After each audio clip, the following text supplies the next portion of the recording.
Sur la Terre, les êtres humains sont les seuls à se questionner sur leur futur à y donner de l'importance. C'est avec l'arrivée de grands penseurs comme Charles Darwin, Karl Marx, René Descartes et Sigmund Freud, mais aussi avec l'arrivée d'Isaac Newton que notre monde se retrouve à notre portée. Et grâce à cette découverte de la gravité, il était désormais justifiable de croire en une Terre sphérique et non plate. Lors de notre essai, nous nous sommes justifiés sur ces grands esprits pour bâtir notre point de vue optimiste sur le post-humanisme. En se basant sur nos origines, la pensée occidentale, la spécificité humaine, la nature qui l'entoure, sa liberté et la divinité. Aussi, on a apporté un point de vue différent en tentant de détruire nos preuves sur un futur optimiste, frappant les optimistes et leur faisant repenser à leur vision du futur. Mais pour nous, avec une diversité de nouvelles technologies, notre avenir devient de plus en plus prometteur. Par exemple, depuis notre apparition sur la Terre, on ne cesse de se développer en technologie commençant par les bifaces et la maîtrise du feu par les Homo erectus. Aujourd'hui, nous créons des ordinateurs quantiques. Nous sommes bien loin d'une simple pierre taillée. Ensuite, par notre sédentarisation commençant approximativement au 9e siècle avant Jésus-Christ, nous avons commencé à créer des merveilles comme le Sphinx et la Grande Pyramide d'Égypte. Celles-ci sont encore reconnues comme des pièces de technologie d'une très haute complexité mathématique. Aussi, selon une théorie maintenant démontrée de Charles Darwin, l'être humain a toujours été en évolution, donc il est possible que dans quelques siècles, voire années, nous pourrons observer un nouveau changement dans l'anatomie du corps humain, menant très probablement à la robotisation de celui-ci. De plus, durant la période de la pensée occidentale, Isaac Newton démontra qu'un prisme de verre a la capacité de décomposer la lumière en les 7 couleurs du spectre lumineux, ce qui augmenta notre compréhension du monde qui nous entoure. Pour continuer, la différence entre nous et les autres animaux est grande par notre capacité à changer notre code génétique. Cette capacité nous permet pour le moment de choisir la sexualité, la couleur de cheveux et des yeux avant la naissance d'un enfant. Par contre, nous avons de bonnes raisons de croire que dans le futur, il sera possible d'éviter des maladies, de définir les capacités intellectuelles, de choisir ses attirances et ses traits physiques, et plus encore. C'est grâce à la possibilité dont celle de prévenir une mort prématurée que nous ne voyons que du bien pour le futur de notre espèce. Ensuite, depuis la création d'habitats, l'homme possède désormais la capacité à s'isoler de la nature tant cruelle. Et nous sommes les seuls êtres vivants à la contrôler, à y avoir le pouvoir absolu, comme le disait également René Descartes. Nous sommes allés jusqu'à lui refuser l'entrée à des bâtiments, ne laissant même pas entrer une poussière. On est même rendu à un point où nous pouvons créer de la nouvelle matière en laboratoire. Mais après avoir pris le contrôle complet de notre corps et de la nature, l'avenir nous proposera de changer des parties de notre corps pour des membres robotisés, plus agiles, plus forts, plus résistants et plus efficaces. Cette technologie est d'ailleurs déjà manufacturée, mais n'est pas encore assez développée pour que quelqu'un décide par lui-même de remplacer par exemple son propre bras pour un bras robotisé. Sigmund Freud disait que notre corps est seulement une source de malheur et qu'il faut s'en débarrasser. Alors, après avoir remplacé la majorité de notre corps par des parties robotisées, l'humain se verra intégrer la machine complètement, y infiltrant sa pensée. Des chercheurs sont déjà à la recherche d'une façon d'y arriver. Libérés de notre corps et de tous nos besoins fondamentaux, comme celui de respirer par exemple, nous nous retrouverons à voyager dans l'espace à la recherche de savoir habitant à des endroits inhabitables pour un homme formé d'os et de chair. Il suffit de s'imaginer des humains vivre sur la Lune à l'écart de toute vie terrestre, les étudiants pour mieux comprendre les phases du développement de la vie, pour rêver d'un jour faire partie de cette nouvelle race humaine maintenant immunisée du temps et à la recherche du savoir infini.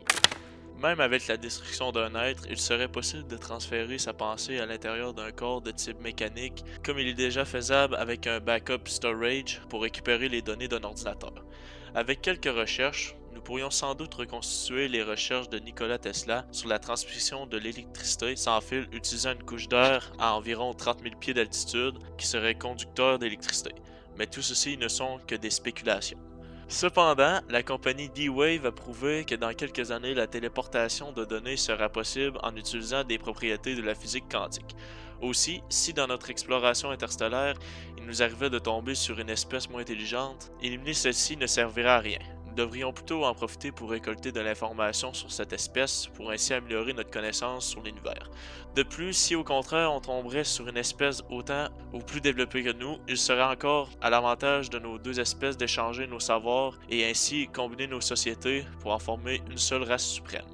Pour continuer, si on combine chaque capacité développée, l'homme deviendrait le dieu qu'il vénérait tant, et installé sur la Lune, nous aurions alors le pouvoir de vie ou de mort sur les autres espèces. Nous pourrons aussi créer un environnement propice au développement d'une seconde espèce intelligente, comme il nous est déjà arrivé il y a quelques millions d'années. À partir de ce moment, nous serons maîtres de nous-mêmes et nous déciderons du futur de notre race. Bref, en commençant par nos origines et se dirigeant vers l'avenir tout en utilisant un regard sur la spécificité de l'homme et sa capacité d'évoluer librement en utilisant la nature comme un outil, l'espèce humaine ne peut que trouver la prospérité et sa continuité dans l'avenir. En revanche, une grande partie de l'humanité ne croit pas du tout au futur de notre espèce et en son but dans le monde. La sédentarisation de l'homme a vraiment été un grand pas en avant pour les découvertes scientifiques, mais aussi un recul sur notre humanité.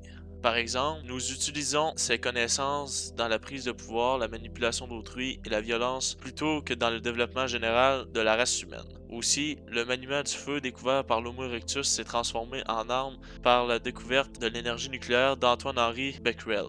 En d'autres termes, nous les êtres humains préférons éliminer nos problèmes au lieu de se réunir pour trouver un point d'entente qui créerait un lien entre les deux parties.